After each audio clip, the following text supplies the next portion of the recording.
Nadiskubre ng Philippine Drug Enforcement Agency o PDEA ang mahigit sa 100 milyong piso ng halaga ng hinihalang sabu sa isang abandonadong kotse sa Quezon City. Ayon sa PDEA, isang Chinese drug lord ang nagmamay-ari ng mga kontrabando.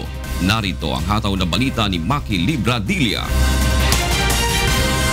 Dalawang water container na may lamang kilo-kilong hinihinalang shabu ang nadiskubre ng mga operatiba ng Philippine Drug Enforcement Agency o PDEA nang buksan ang compartment ng isang abandonadong kotse sa Tangali Street, Barangay San Jose sa Quezon City kagabi. Ayon sa PDEA, isang intelligence report ang kanilang natanggap hinggil sa mga drogang laman ng kulay asul na Mitsubishi Lancer na may plakang WPB 418. Ito kasing kargang ito, inireport sa amin ng aming informant noong February 6 pa yan. So, kuha namin ng details pa until last night na nag-report ulit.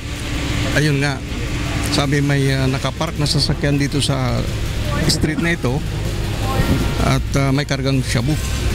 Hindi residente rito yan, hindi kotse rito ng residente yan eh. Sa tingin ko hindi dito ilalaglag yung shabu na yan eh. Hindi dito, posible nakatunog lang yan. Inabandon na yung sasakyan dito.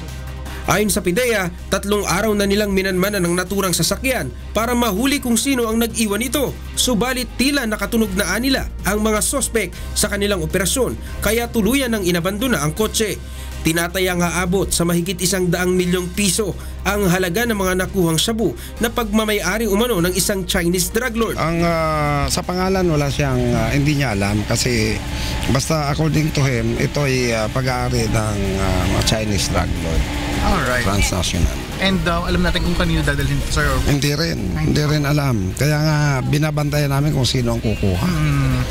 So it so happened na parang nabulabog dahil may insidente nga na i-re-raker sana ito. So kanina tumawag yung aming informante na parang narinig niya sa na hindi na talaga kukunin. Isa sa ilalim naman ang mga nakumpiskang kontrabando sa chemical test. Maki Libradilla, UNTV News and Rescue, Quezon City.